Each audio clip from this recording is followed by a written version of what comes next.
Welcome back to Spinning the Past. I've been traveling a lot lately and I've not had much time to spin, but I did manage to pack along this is a Hanson e-spinner. There's other newer ones that are a lot made of plastic. The same principle. Basically, all it does is that this is going to spin like that. That's it. Remember, a spinning machine, like a spinning wheel, is a twisting machine. That's all this does.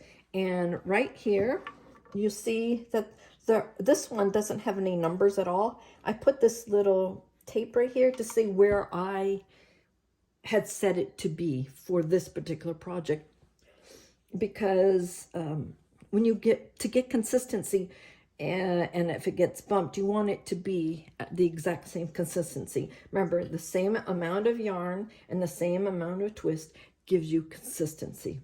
So let's have a look. This, I've got my external battery going here. And here I've put this is a pedal, but I just use it up here as a hand pedal.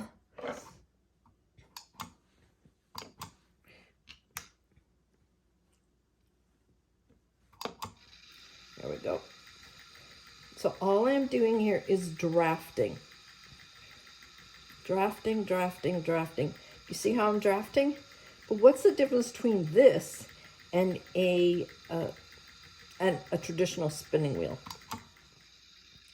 Well, one thing is that this, yes, you can regulate how much there's uptake in this, and there's speed I can, but what I can do by hand that I can't do here is stop on a dime. I can't, if I find like there's a chaff in here or something, like here's a cat hair, there's a sticker in there, then I can't stop. This will keep twisting and twisting and twisting and twisting and twisting, and it doesn't let me. If I have my treadle, then I just take my foot off the treadle. I can fuss with it and then start up again. But this one just keeps going because it's very automatic, doesn't know what you're doing. Let me get that. Okay. So you can adjust this. Like, this is pulling in just a little bit too fast for remember, our hands are slower than our feet. This motor is acting like my feet. So slow it down. That's why when we're on a spinning wheel, it's not a bicycle race, because our hands are what makes the yarn. Here we go. So here's the twist. My hands that draft actually make the yarn. This just twists it, but my hand says this is the diameter I want it to be. So it sucks, it wants to suck it in already. I can adjust the tension, but if I stop, then I have to stop this, and then I have to mess with the tension over here, so it doesn't take up as quick.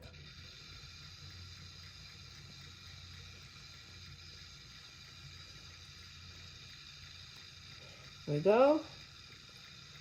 So as you can see, this is pretty fun in that it just twists. There's no, if you injured your knee like I did a couple of years ago, then this is great for you. There's no knee action. You can use this as a little hand start thing. You can also start it without this, just by moving this button over here.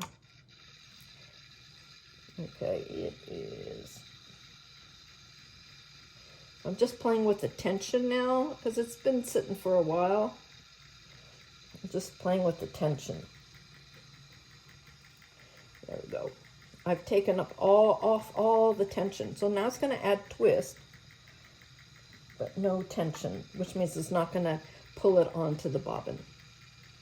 There we go. So I just want to show you the e-spinner, some of the pros, some of the cons of the e-spinners. Like I said, they're great. There's really cheaper ones that are really good if you're beginning spinning and you just need to do production. So you can see the bobbin here is quite large. So I'm doing production spinning on this. I am spinning some yarn that I'm going to sell. And I just need a twisting machine, something I can do from bed. Sometimes I'm bedridden, something I can do from bed. This is great for that. So it travels. Of course, it's just much more compact than taking a wheel. But I have the, this is an external battery. I had to buy that separate. This is a Hansen e-spinner. I don't think I said that before. Got it, I think, at one of the last SOAR retreats that they had, and I was like, I've got to get this. This is just so wonderful. But you do not have as much control on this. So this is why for the master spinner, this is not, because there's no numbers here. And when you're doing technical spinning, you really, really need to be able to stop. You need to understand how ratios work. On this, you don't understand how ratios work. You just know this goes faster or slower. That's not ratios. But to be a master hand, you really need to understand the spinning wheels, the ratios, how the spinning wheel works for that. And I know I got some flack for saying that, but that's the policy for the master hand spinner, at least a couple of years ago. Not saying that this is forbidden, not saying that this is bad, not saying at all. As you can see, I have a use for it. Just like I have a use for all sorts of fibers in my stash, I have a use. This is a use. I have exact use. I have so much of this. This is just roving, just commercial roving. I have lots and lots. I think I have a whole pound of it, and it just needs to get spun. So this is a great contraption at the e-spinner that you can start with. And these are less expensive than the wooden wheels, because the price of wood is just astronomical right now from what I hear. So the ones that are plastic seem to do the job, but remember that the spinning is really still between your hands. And it works well for this, but if you're doing things like real sheep's wool that you have to pull little nips and noils and little bits of twigs out of it, then this is not the greatest, because you have to keep start and stop and start and stop and start. Whereas I find, this is just my opinion, that when I spin from the fleece, that on my traditional wheels, I get a better product. But this is great for if I have already a commercial prep. This is great for that. Remember that spinning is about what is best for your end product. What do I have? What do I want it to look like at the end? And what is the best instrument or tool to get to that? Remember, you have to think ahead what you want to get out of it. If you have limitations, physical limitations, this may be an option for you. So I just wanted to give you, I haven't talked about the e-spinner. I don't use it a whole lot except for this application, and I'm traveling, so that's why I wanted to use it today. It comes with these different diameters. So the thinner, the smaller the diameter, the finer that you can spin on this. It has to do with physics. I'm not going to talk about that today. So I really like my Hansen e-spinner. I really do. I'm glad I brought it with me. I'm glad I kind of dusted it off. You know, we need to give our equipment some love from time to time. Spin things that we're not spinning. I'm spinning a lot of linen right now, and this is just kind of just mindless fun spinning. It's just really wonderful. So give it a try.